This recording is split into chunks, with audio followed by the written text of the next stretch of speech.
Leviticus 17.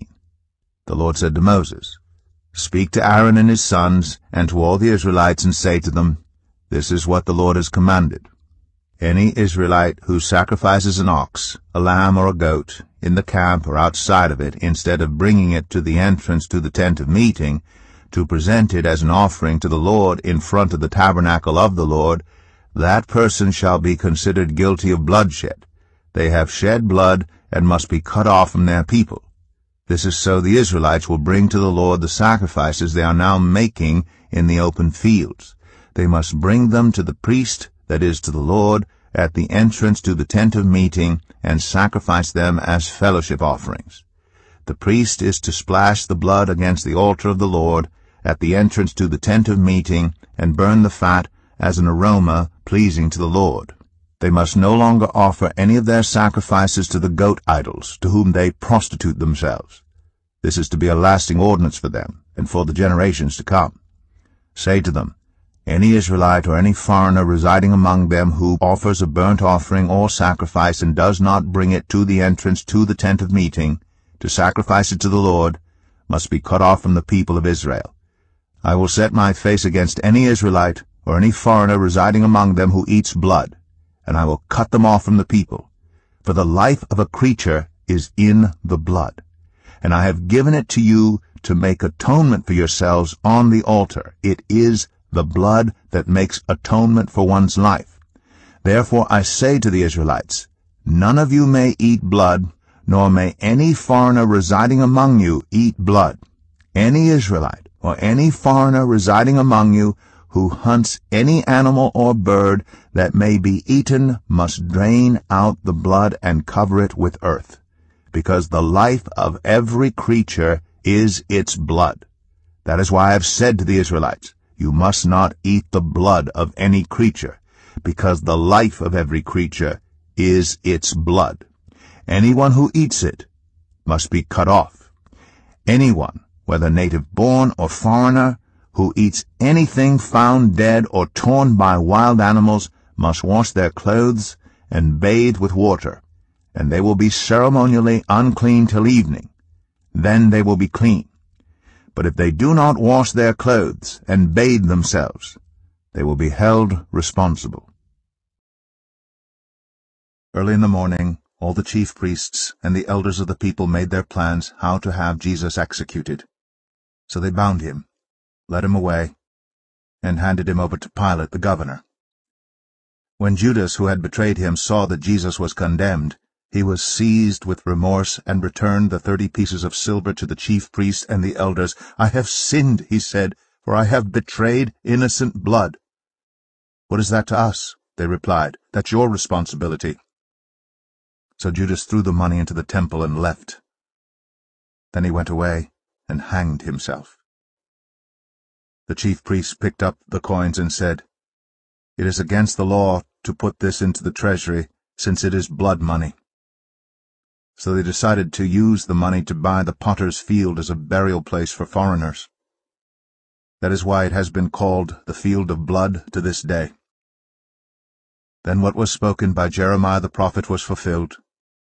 They took the 30 pieces of silver, the price set on him by the people of Israel, and they used them to buy the potter's field, as the Lord commanded me. Meanwhile Jesus stood before the governor, and the governor asked him, Are you the king of the Jews? You have said so, Jesus replied. When he was accused by the chief priests and the elders, he gave no answer. Then Pilate asked him, Don't you hear the testimony they are bringing against you? But Jesus made no reply, not even to a single charge, to the great amazement of the governor. Now it was the governor's custom at the festival to release a prisoner chosen by the crowd. At that time they had a well-known prisoner whose name was Jesus Barabbas. So when the crowd had gathered, Pilate asked them, Which one do you want me to release to you, Jesus Barabbas, or Jesus who is called the Messiah? For he knew it was out of self-interest that they had handed Jesus over to him. While Pilate was sitting on the judge's seat, his wife sent him this message, "Don't have anything to do with that innocent man, for I have suffered a great deal today in a dream because of him." But the chief priests and the elders persuaded the crowd to ask for Barabbas, and to have Jesus executed. "Which of the two do you want me to release to you?" asked the governor. "Barabbas," they answered. "What shall I do then with Jesus, who is called the Messiah?"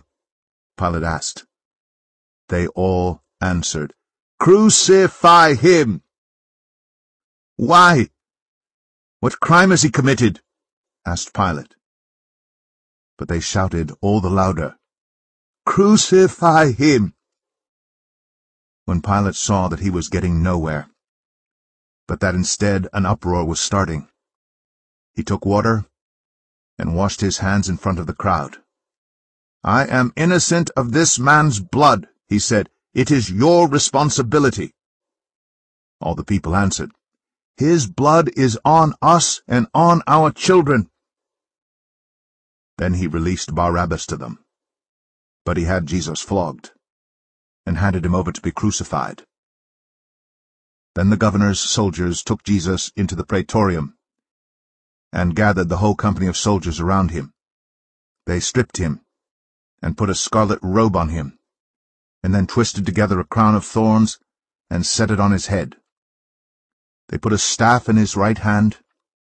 Then they knelt in front of him and mocked him. "Hail, King of the Jews!" they said. They spit on him, and took the staff and struck him on the head again and again. After they had mocked him, they took off the robe and put his own clothes on him. Then they led him away to crucify him. As they were going out, they met a man from Cyrene named Simon, and they forced him to carry the cross. They came to a place called Golgotha, which means the place of the skull. There they offered Jesus wine to drink, mixed with gall.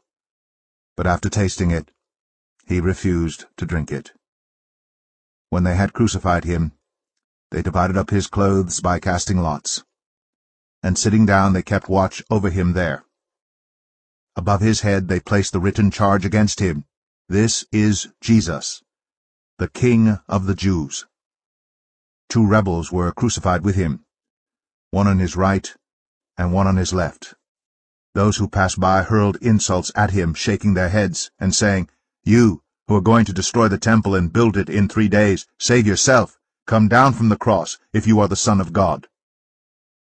In the same way, the chief priests, the teachers of the law, and the elders mocked him.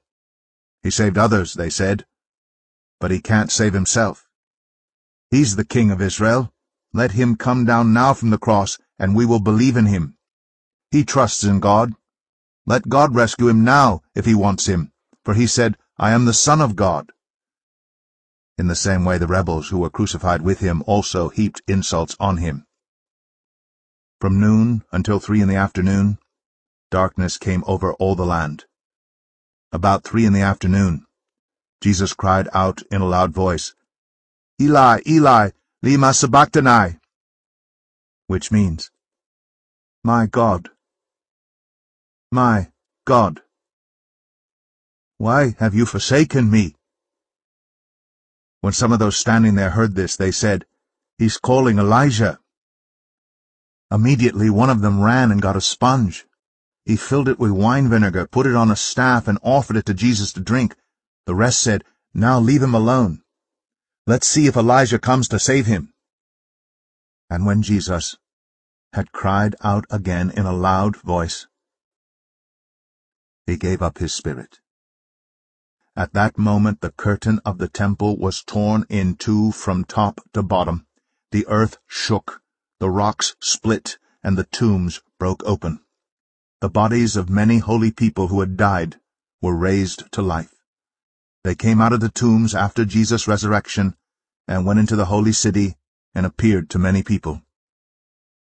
When the centurion and those with him who were guarding Jesus saw the earthquake and all that had happened, they were terrified and exclaimed, "Surely he was the Son of God." Many women were there, watching from a distance. They had followed Jesus from Galilee to care for his needs, Among them were Mary Magdalene, Mary the mother of James and Joseph, and the mother of Zebedee's sons. As evening approached, there came a rich man from Arimathea, named Joseph, who had himself become a disciple of Jesus. Going to Pilate, he asked for Jesus' body, and Pilate ordered that it be given to him. Joseph took the body, wrapped it in a clean linen cloth, and placed it in his own new tomb that he had cut out of the rock. He rolled a big stone in front of the entrance to the tomb and went away. Mary Magdalene and the other Mary were sitting there opposite the tomb. The next day, the one after Preparation Day, the chief priests and the Pharisees went to Pilate. "Sir," they said, "we remember that while he was still alive, that deceiver said, 'After 3 days I will rise again.' So give the order for the tomb to be made secure until the 3rd day. Otherwise his disciples may come and steal the body and tell the people that he has been raised from the dead. This last deception will be worse than the first." "Take a guard," Pilate answered. "Go make the tomb as secure as you know how." So they went and made the tomb secure by putting a seal on the stone and posting the guard.